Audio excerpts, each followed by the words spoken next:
Bismillahirrahmanirrahim. Alhamdulillah rabbil alamin. Shalatu wassalam ala nabiyyina Muhammadin wa ala alihi wa sahbihi ajma'in, amma ba'd. Kembali kita membaca kitab Al-Mustafad ala Lum'atil I'tiqad. Wa ja'a an-nassu fil hadithi bi annaha dhalalatun. Dan terdapat dalam hadis bahwasanya kebid'ahan adalah kesesatan. Ai 'anil haqqi wal qasdi. Maksudnya kebid'ahan adalah dhalalah, adalah kesesatan atau penyimpangan, yaitu penyimpangan dari kebenaran, wal qasdi, dan dari jalan yang benar. Liqaulihi sallallahu alaihi wasallam, berdasarkan hadis dari Nabi SAW, beliau mengatakan kullu muhdatsatin bid'atun wa kullu bid'atin dhalalatun. Setiap perkara baru dalam agama adalah kebid'ahan, dan setiap kebid'ahan adalah kesesatan. Dan perlu diketahui bahwasanya hadis-hadis yang mencela bid'ah ini banyak sekali. Ada puluhan hadis. Di antaranya Rasulullah bersabda, "Man ahdatsa fi amrina hadza ma laysa minhu fahuwa raddun." Barang siapa yang membuat perkara baru dalam agama, dalam urusan kami ini, maka perkara tersebut tertolak. Hadis sahih riwayat Bukhari Muslim. Nabi mengatakan, "Man 'amila 'amalan laisa 'alaihi amruna fahuwa raddun." Barang siapa yang mengamalkan amalan dalam agama kami yang tidak ada asalnya dari kami, tidak ada landasannya, maka fahuwa raddun, maka tertolak. Dan Nabi juga bersabda, "Innallaha hajjaba taubata an kulli sahibi bid'atin hatta yada'a bid'atahu."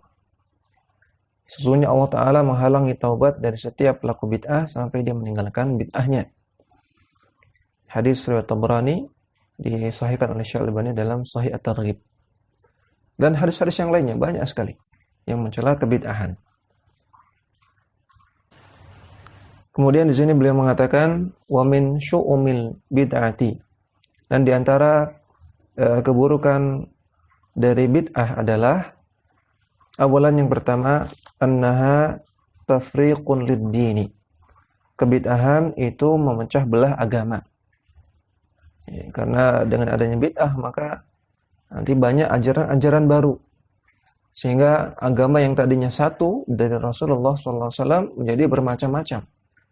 Maka inilah hakikat memecah belah agama. Tsaniyan, yang kedua, sababun liikhtilafil muslimina. Kebid'ahan adalah sebab terjadinya ikhtilaf, terjadinya perselisihan di tengah kaum muslimin. Tsalitsan, yang ketiga, al-amalu biha batilun. Mengamalkan kebid'ahan itu batil, tertolak, batal, sebagaimana dalam hadis yang tadi kita sudah bacakan. Yang keempat, rabi'an, wahya sababun lihajri wa imatatis sunnati.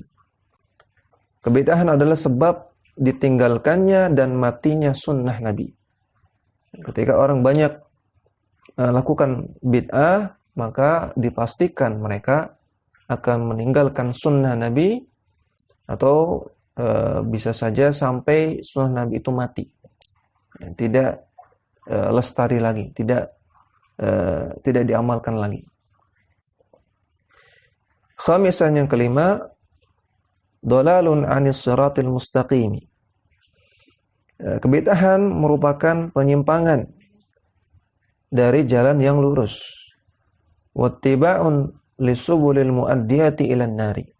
Dan kebid'ahan, melakukan kebid'ahan berarti mengikuti jalan-jalan yang mengantarkan kepada api neraka. Sadisan, yang keenam, min mujibati zawalin ni'ami. Kebid'ahan adalah di antara penyebab hilangnya nikmat dari seseorang. Kaifala, bagaimana tidak? Walazimuha annaha istidrakun 'ala Allah azza wa jalla fi tasyri'ihi. Kelaziman dari bid'ah atau konsekuensi dari orang yang melakukan bid'ah atau mendakwahkan bid'ah, maka konsekuensinya dia istidrakun, dia mengkritik, dia memberikan catatan Allah terhadap Allah Subhanahu wa taala fi tasyri'ihi, dalam syariatnya Allah tetapkan. Karena orang yang melakukan bid'ah, dia merasa masih ada yang kurang, sehingga dia perlu membuat yang baru. Maka ini sama saja dia mengkritik Allah. Berarti syariat yang Allah tetapkan masih kurang, masih belum sempurna. Awittihamu lin-nabiyil amini al-mursali fi tablighihi.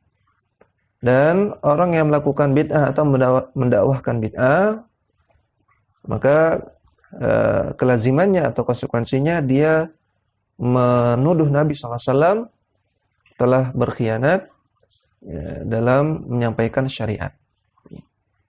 Ittiham artinya menuduh Nabi Al-Amin yang Nabi SAW diberikan sifat Al-Amin atau dijuluki sebagai Al-Amin, orang yang menjaga amanah, orang yang dipercaya, Al-Mursal fi tablighihi, yang beliau diperintahkan, beliau diutus untuk menyampaikan syariat. Orang yang melakukan bid'ah atau mendakwahkan bid'ah seolah-olah ingin mengatakan Nabi SAW tidak menyampaikan semua syariat. Masih ada syariat-syariat yang belum beliau sampaikan. Yaitu syariat-syariat yang mereka buat-buat. Wa tabdilun lil wahyi al-munazzali. Dan juga orang yang melakukan bid'ah atau mendakwahkannya seolah-olah dia mengganti wahyu yang telah Allah turunkan. Wa idlalun lil ibadi, dan juga menyesatkan para hamba Allah. Wa zulmatun liwajhihi, wa zulmatun liwujuhi ahlihi yaumat tanadi. Dan kebid'ahan juga merupakan kegelapan yang akan muncul di wajah-wajah orang yang melakukannya di hari kiamat kelak. Ya, oleh karena itu, maka hendaknya kita tinggalkan kebid'ahan dan kita peringatkan orang-orang dari kebid'ahan. Ya, baik kebid'ahan dalam perkataan, qauliyah, kebid'ahan dalam amalan, ya, fi'liyah, demikian juga kebid'ahan dalam keyakinan, i'tiqadiyah. Kemudian kita kembali ke matan. Al-Imam Ibnu Qudamah Al-Maqdisi rahimahullah taala mengatakan, wa qala Abdullah ibnu Abbas, atau wa qala Abdullah ibnu Mas'udin radhiyallahu anhu. Berkata Abdullah bin Mas'ud radhiyallahu anhu, ittabi'u wa la tabtadi'u faqad kufitum. Ikutilah Nabi SAW dan janganlah kalian berbuat bid'ah, karena sesungguhnya kalian telah dicukupi. Ittabi'u, ikuti Nabi, wala tabtadi'u, dan jangan berbuat bid'ah. Dan apa yang Nabi SAW sampaikan kepada kita itu sudah cukup. Wa qala Umar bin Abdul Aziz radhiyallahu anhu kalaman ma'nahu. Dan berkata Umar bin Abdul Aziz radhiyallahu anhu sebuah perkataan yang maknanya adalah sebagai berikut. Sebelumnya Umar bin Abdul Aziz ini salah seorang khalifah yang ke-13 dari Bani Umayyah, ya, dinasti Umayyah. Khalifah yang ke-13 kalau dihitung dari Abu Bakar As-Siddiq, khalifah yang pertama, yang kedua Umar bin Khattab, dan seterusnya, yang ke-13 Umar bin Abdul Aziz. Dia seorang khalifah dan juga ulama. Ya, ulama Ahlus Sunnah. Beliau mengatakan perkataan yang secara makna adalah sebagai berikut. Qif haitsu waqafal qaum.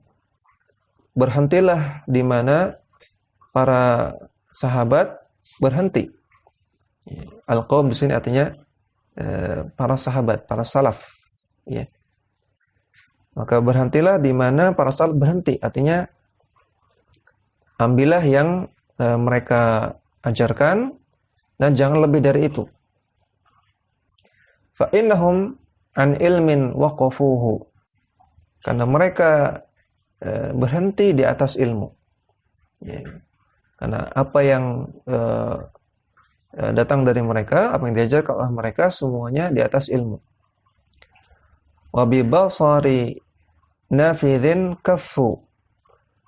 Dan dalam masalah pengamalan ilmu, ya, al-basar di sini maksudnya basirah, ilmu. Nafidh di sini maksudnya orang yang mengamalkan ilmu. Dalam masalah pengamalan ilmu, kafu, mereka sudah cukup.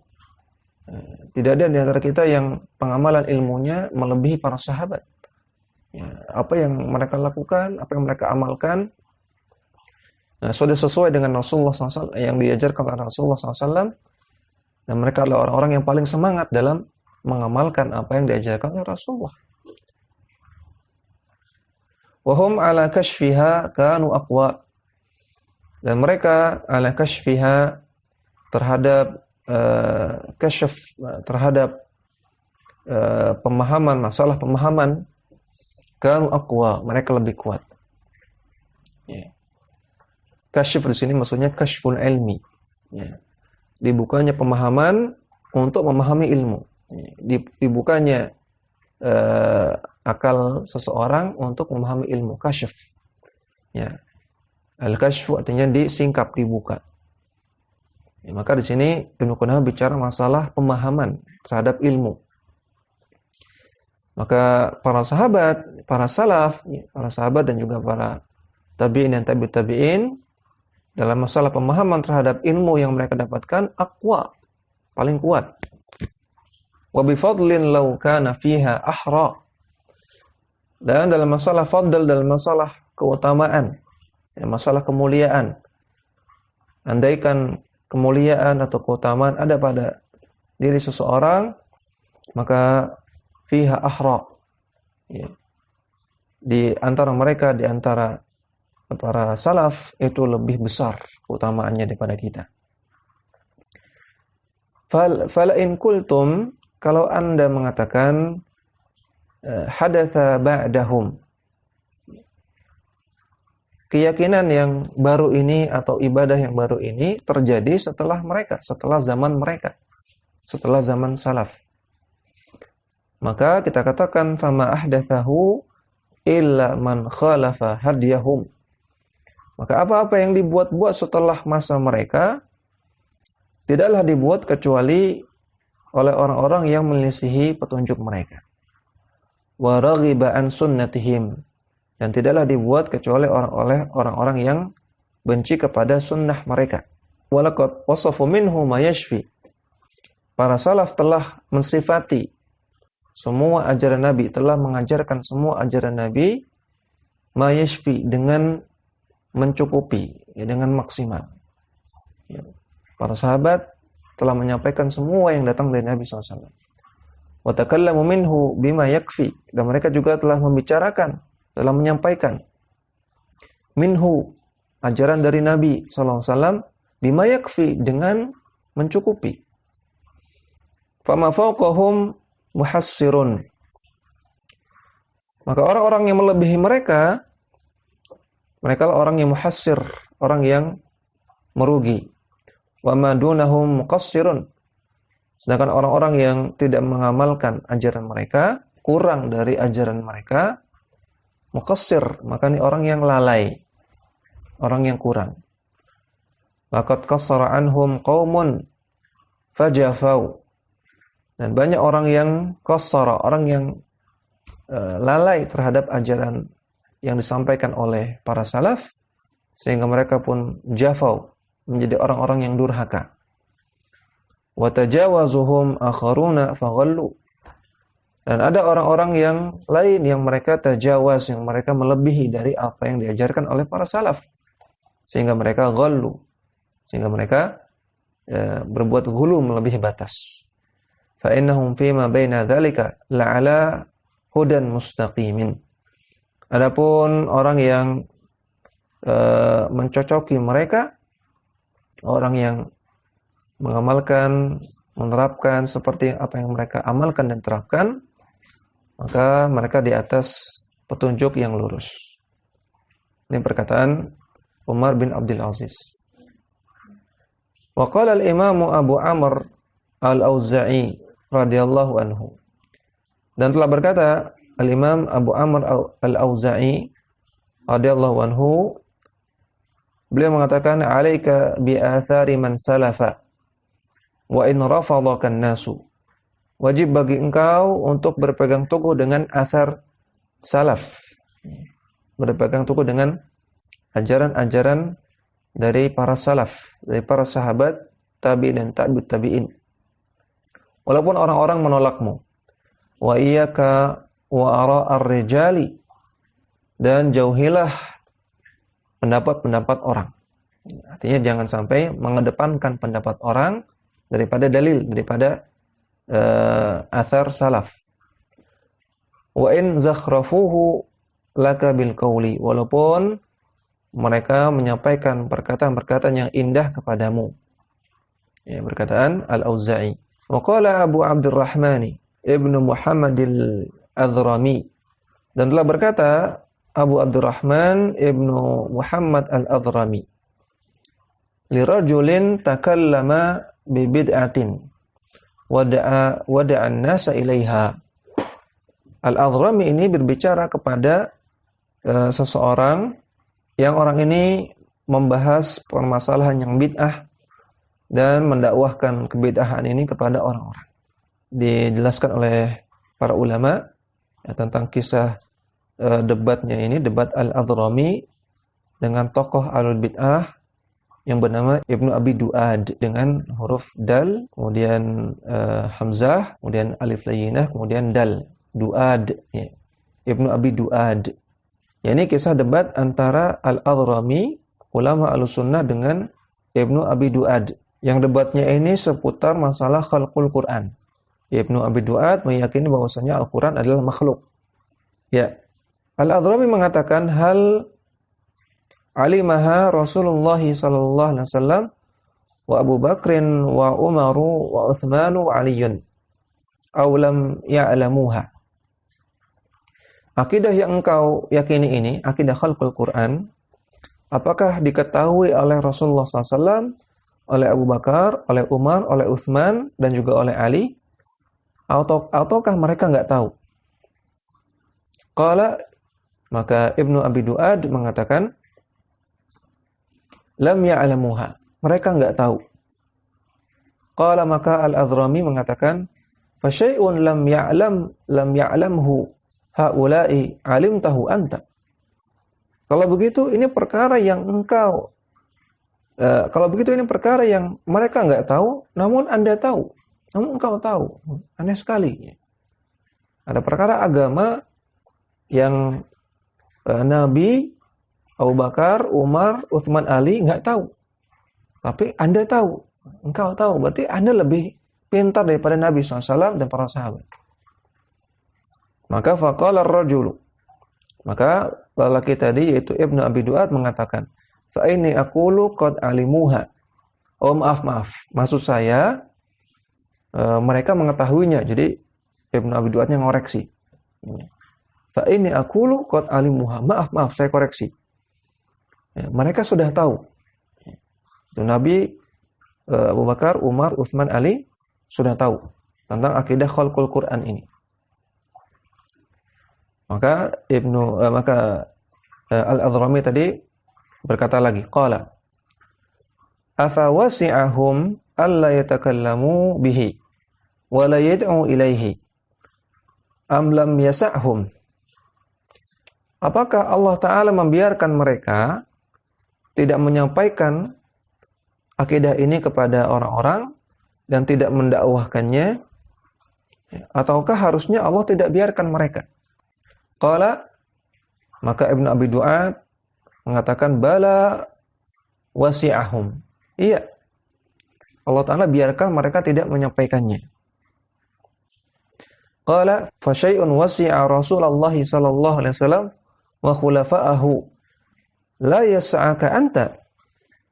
Berarti akidah Anda ini, akidah khalqul Quran, adalah perkara yang Allah biarkan Rasulullah SAW dan para khulafa ar-rasyidin tidak menyampaikannya, namun Allah tidak biarkan Anda untuk diam.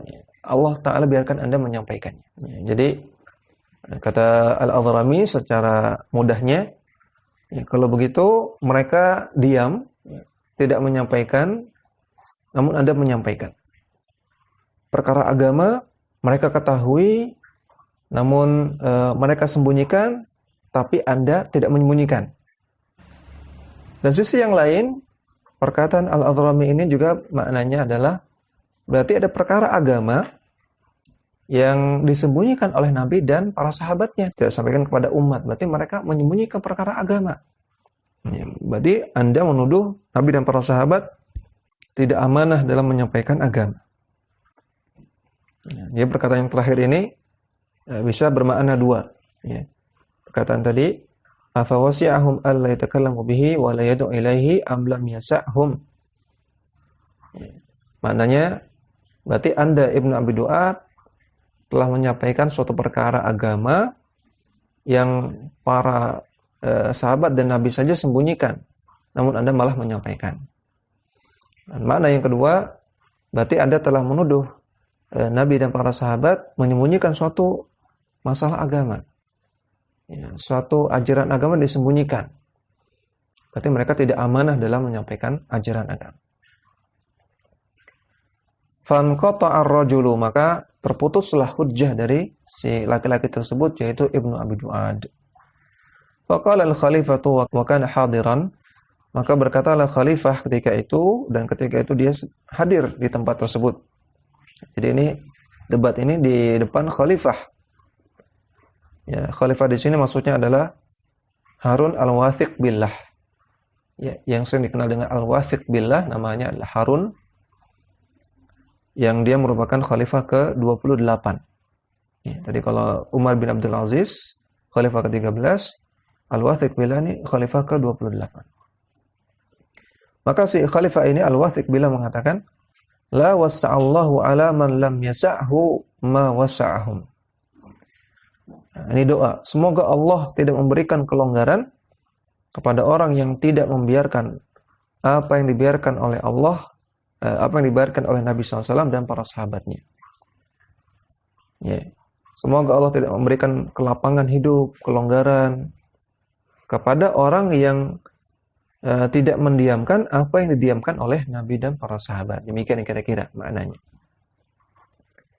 Khalifah Al-Wathiq billah ini mendoakan keburukan bagi si Ibnu Abi Duad. Berarti khalifah lebih setuju dengan argumennya Al-Adhrami karena telak sekali bantahannya. Maka ini bisa kita terapkan dalam semua perkara bid'ah. Kalau ada orang melakukan amalan bid'ah atau punya keyakinan bid'ah yang tidak ada tuntunannya dari Nabi dan para sahabat, tidak ada contohnya, maka kita tanyakan, amalan ini, keyakinan ini, Nabi dan para sahabat tahu atau tidak? Kalau mereka orang yang melakukan bid'ah ini mengatakan nggak tahu, maka si pelaku bid'ah sudah kalah ketika itu. Berarti mereka mengklaim ada ajaran agama yang Nabi dan para sahabat nggak tahu, namun mereka tahu. Kalau mereka mengatakan, oh ya, Nabi dan para sahabat tahu, namun tidak disampaikan, maka juga dia kalah telak. Karena berarti menuduh Nabi dan para sahabat tahu suatu ajaran agama, namun mereka tidak amanah dalam menyampaikan ajaran agama tersebut, disembunyikan. Kalau itu ajaran agama dari Allah Subhanahu wa taala, ya maka harusnya disampaikan kepada umat, tidak boleh disembunyikan. Wa hakadha man lam yasa'hu ma wasi'a Rasulullah sallallahu alaihi wasallam wa ashabahu muttabi'ina lahum bi ihsanin wal a'immata min ba'dihim ar-rasikhina fil ilmi war-rasikhina fil ilmi. Maka demikianlah kata Ibnu Qudamah, demikianlah orang yang tidak membiarkan apa yang telah dibiarkan oleh Rasulullah SAW, para sahabatnya, para tabi'in yang mengikuti mereka dengan ihsan, para imam-imam Ahlussunnah setelah mereka, dan orang-orang yang kokoh ilmunya, min tilawati ayatus sifat, dalam masalah pembacaan ayat-ayat sifat, wa qiraati akhbarihim, dan pembacaan khabar-khabar dari mereka, wa qiraati akhbariha, pembacaan khabar-khabar dari mereka, wa imrariha kama ja'at, dan pembiaran mereka terhadap ayat-ayat asma wa sifat sebagaimana apa adanya. Pemaknaan mereka terhadap ayat-ayat asma wa sifat sebagaimana apa adanya. Fala wassa'allahu alaihi, maka semoga Allah Ta'ala tidak memberikan kelonggaran, tidak memberikan kelapangan kepada mereka. Maka ini Ibnu Qudamah juga mendoakan keburukan bagi orang-orang yang tidak memiliki akidah dalam masalah asma wa sifat sebagaimana akidahnya Nabi SAW, para sahabat, para tabi'in dan tabi'ut tabi'in. Demikian, wassallallahu ala nabiyina Muhammadin wa ala alihi wa sahbihi wasallam. Dakwah semampumu.